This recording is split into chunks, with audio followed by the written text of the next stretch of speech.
Assalamualaikum warahmatullahi wabarakatuh. Alhamdulillahirabbil alamin. Wassalatu wassalamu ala asrofil anbiya'i wal mursalin wa ala alihi wa sahbihi ajmain. Qala rabbi shrah li sadri wa yassir li amri wahlul 'uqdatam min lisani yafqahu qawli. Puji syukur kehadirat Allah Subhanahu wa taala yang telah memberikan rahmat, taufik serta inayahnya sehingga kita dapat berjumpa kembali dalam keadaan sehat walafiat, tak kurang suatu apapun. Salawat serta salam semoga selalu tetap tercurahkan kepada kerabat kita Nabi Agung Muhammad sallallahu alaihi wasallam yang selalu kita nantikan syafaatnya di yaumil qiyamah nanti. Allahumma amin. Pada kesempatan kali ini saya akan meneruskan tentang materi kemarin tentang amal soleh yang sebelumnya pernah saya sampaikan. Sekarang kita menuju tentang manfaat amal soleh. Manfaat dari amal soleh adalah orang yang melakukan amal saleh akan lebih dekat oleh Allah Subhanahu wa taala. Orang yang melakukan amal saleh akan teguh imannya. Terciptanya ketenangan dan kenyamanan sehingga kebersamaan di antara kita dalam menjalani hidup dapat terwujud. Akan meningkatkan keimanan kepada Allah Subhanahu wa taala. Cara supaya beramal saleh. Nomor 1, menolong sesama hidup dan tidak mengharapkan suatu imbalan dalam melakukan suatu perbuatan. 2, dalam melaksanakan amal saleh harus dilandasi dengan sikap ikhlas dan rela berkorban. Nomor 3, suci dalam pikiran, perbuatan, dan perkataan.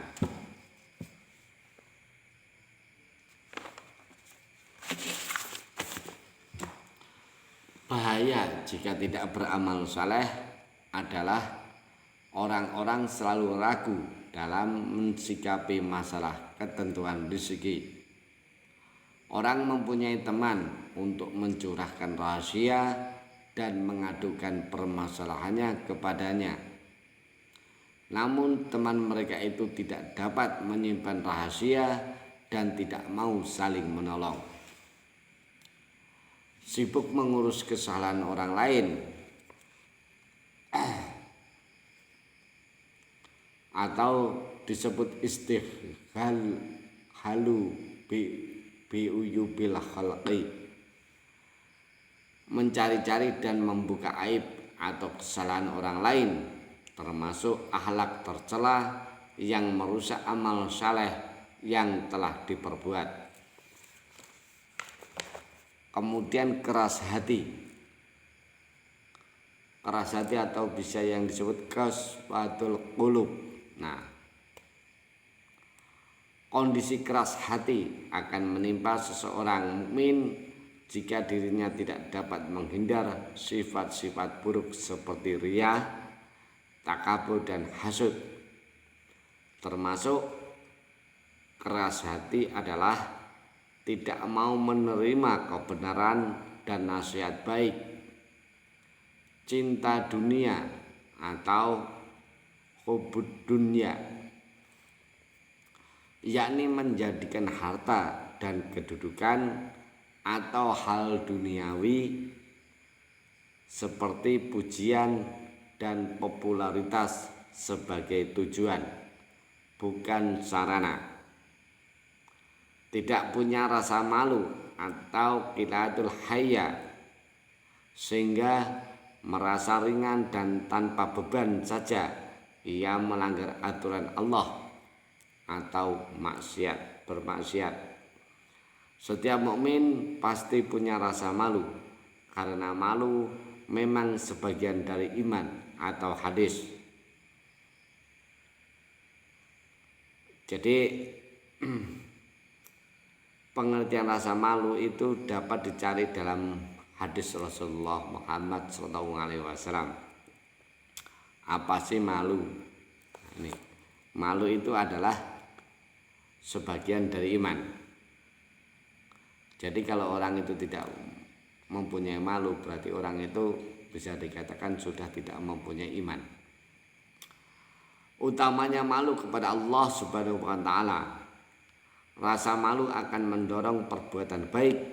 Sebaliknya, ketiadaan rasa malu akan mendorong orang berbuat sekehendak hati tanpa mengindahkan syariatnya. Panjang angan-angan atau tohlul amal, yakni sibuk berangan-angan, berkhayal tanpa usaha nyata, berbuat aniaya atau zalim, yakni perbuatan yang mendatangkan kerusakan bagi diri sendiri dan orang lain, tidak proporsional dan melanggar aturan, berbuat dosa termasuk aniaya, yakni aniaya terhadap diri sendiri.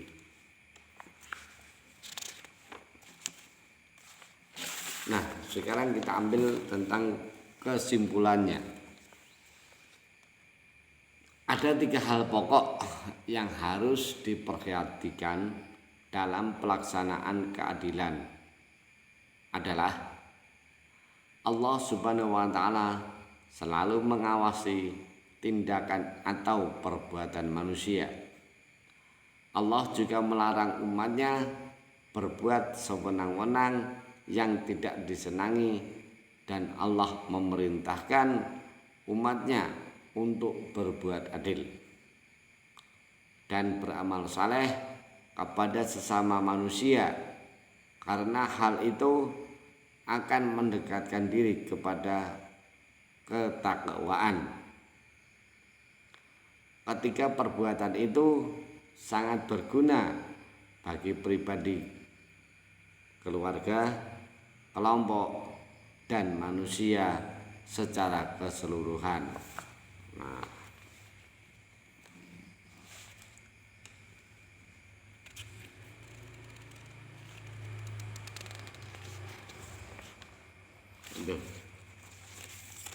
sekian dari saya. Inilah materi tentang adil, ridho, dan amal soleh.